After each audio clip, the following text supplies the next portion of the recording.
Hello everyone, welcome to Profit by India's new video. So let's talk about some updates for the coming week. It's an important week for Indian markets, especially that अपना budget है 1st February. Interesting बात ये है, this week markets will be open for 6 days, Monday to Friday plus Saturday. Saturday is 1st February and they could have easily had the budget coming on a Saturday, 1st Feb को ही आता है वैसे, but they kept the markets open.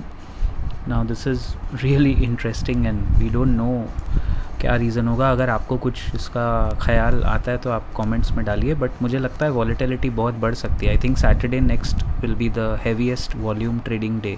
Usually budget day trading जो होती है वो एक अलग पूरा विधा है, that's a separate topic all together. But speaking of so 6 days, right? So one extra day. Which IPOs will hit the market next week? Doctor Agarwals health care का बहुत नाम हमने वैसे भी सुना है. 3,000 करोड़ का इशू है, 29th को खुलेगा सब्सक्रिप्शन. बट आई थिंक ऐसे कोई बाय सेल रिकमेंडेशन नहीं है. और you can look at a standard disclaimer, none of the stocks, none of them are buy sell recommendations. So please consult your financial advisor for buying or selling any financial instrument. Malpani pipes का जो price है वो 85 या 90 के आसपास होगा, उस पे ही नज़र आप रखोगे तो बेटर है, क्योंकि ये हेल्थ केयर स्पेस में बहुत कंपनीज अभी आ गई. It's getting a little crowded and ये पाइप फिटिंग्स में एक नया छोटी कंपनी है मालपानी पाइप्स. इनके दूसरे भी अलाइड बिजनेसेस होंगे ahead, but the point is because real estate इतना बिका है पिछले 4 साल में इंडिया में, सो जो एंसिलरी कंपनीज़ है in real estate sector they can actually benefit a lot. मतलब that is a fact.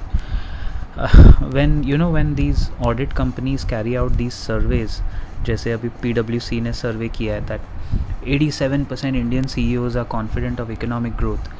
Let me give you a statistic which we all know but we ignore probably. Most of us don't even know this.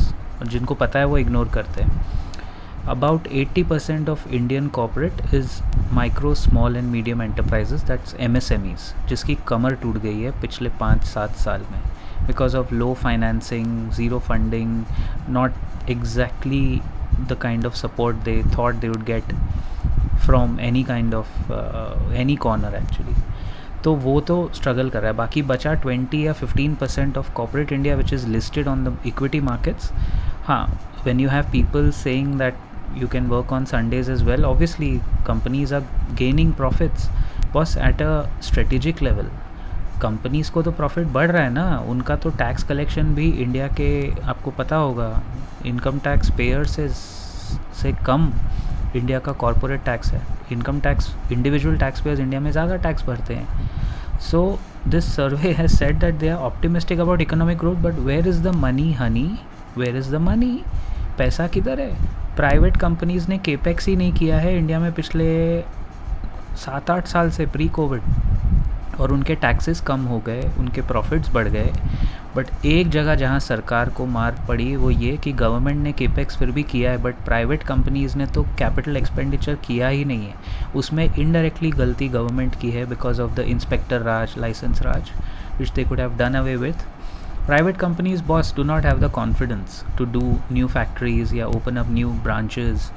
They've just gone digital, they've saved their costs, and that's why this confidence in economic growth, क्योंकि उनको पता है India में talent इतना easily available है to work for peanuts कि उनका तो काम चलता रहेगा ना.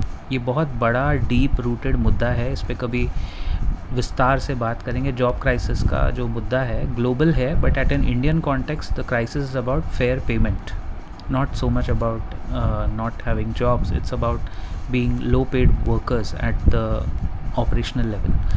Now there is a suggestion from SBI in its pre-budget report. अब ये पूरा इस तरह की रोटियां अभी आपको तवे पे आते हुए पूरा हफ्ता दिखेंगी. हमें ये एक्सपेक्टेशन है, वो एक्सपेक्टेशन है, whatever.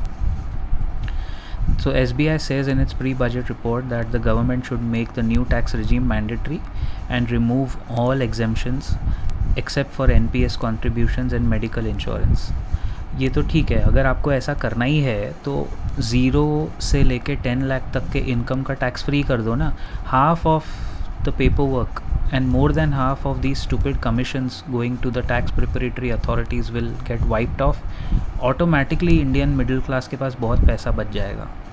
0 to 10 lakh जो रेंज है, that's where the core of the middle class is. उसको अगर आप टैक्स फ्री करते हो तो एक मूव से आपका बहुत सारा कंप्लायंसेस कम हो सकता है. SBI की रिपोर्ट आई है तो भाई SBI the major biggest commercial bank, public sector unit भी सबसे बड़ा, लेकिन वो उनकी बात पे ज़्यादा वज़न होगा ना. EVs to comprise of 30 to 35% of India's vehicle sales. See, these are the kind of news probably which are planted in our corporate news circles. ये इलेक्ट्रिक व्हीकल रेवोल्यूशन अभी बोलते हैं फुल थ्रॉटल पे है. It's a little over priced, अभी भी दिक्कतें हैं. चार्जिंग स्टेशंस अभी अच्छे से इंफ्रा बन रहा है. But when you say that by 2030 यानी FY 2030 it will comprise of 35% of India's vehicle sales, I am sorry, I would like to challenge this wherever I can. I am certainly telling you it's not gonna happen. तो अगर ये नहीं हुआ by 2030, will SBI capital markets जिन्होंने ये report दी है, क्या वो जिम्मेदारी लेंगे that we were wrong? Will they pay money to people who invested in electric vehicle companies? Will they reimburse them? No. These are paid reports. Obviously it's very easy for anybody to say that देखना 2030 तक ऐसा हो जाएगा. इसका basis genesis क्या है? So penetration is rising from less than 1% in 2019 to 7.4% in 2024. And उस हिसाब से इन्होंने अंदाज़ा लगा लिया कि 35% तक हो जाएगा 5 साल में. अरे भाई, consumer, Indian consumer is price sensitive. जब तक आप व्हीकल का भाव कम नहीं करोगे, it's not gonna happen automatically. This is again cause for concern. One of the private banks which is really struggling with its numbers, IDFC First reported a very poor Q3 and thankfully जितने भी लोग आप लोग comments में पूछते हो इसके बारे में, आपको सीधा सीधा जवाब मिल जाना चाहिए. और कल इसकी ओपनिंग आप देखो, बट गिरावट काफ़ी हो सकती है, हो चुकी होगी. उसके बाद जाके बेचने की ज़रूरत नहीं लग रही मुझे. Consult your financial adviser. मैं तो इस बैंक में हाथ अभी तक नहीं डाला है. Not when it was at 95, not when it was at 75, probably not when it will reach 60 now. But they reported drop last quarter. And look at the drop exactly. It's not a mediocre figure. It is almost half of last quarter. 339 crore हुआ है from 715 crore last year. This decline was mainly due to higher provisions linked to increased loan slippages. So when you have slippages in your bank and books because of increased loans, आपका net interest income भी चाहे वो grow करे, but आपके loan slippages अगर जब तक control में नहीं है तो वो लॉस ही दिखने वाला है. Which is one silver lining for them is 14.4% YOY basis पे ग्रोथ है NII.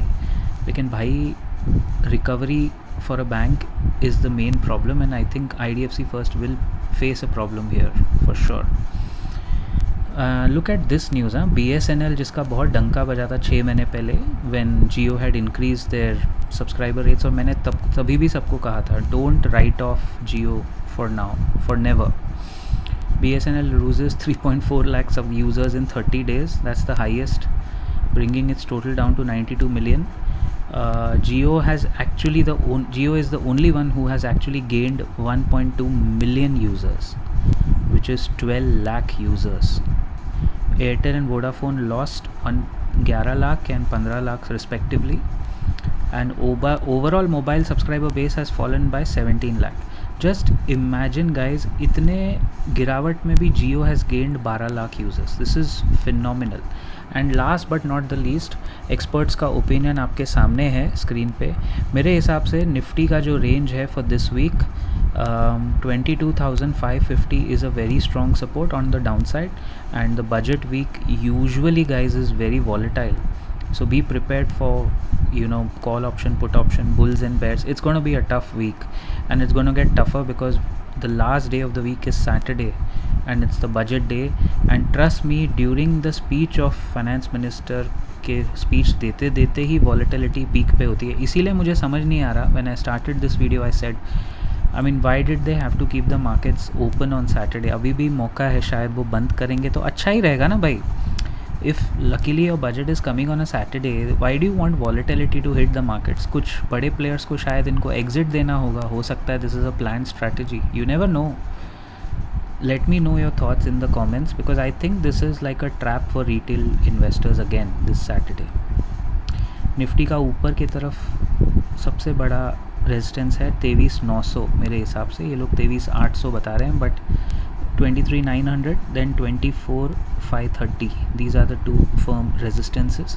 Nifty has a lot to do, and I think only corporate earnings can justify the current valuation. Do check out our members only video 25th January for 16 minutes of complete analysis of the Nifty and the valuations. I'll see you in the next video very soon. Keep profiting, guys.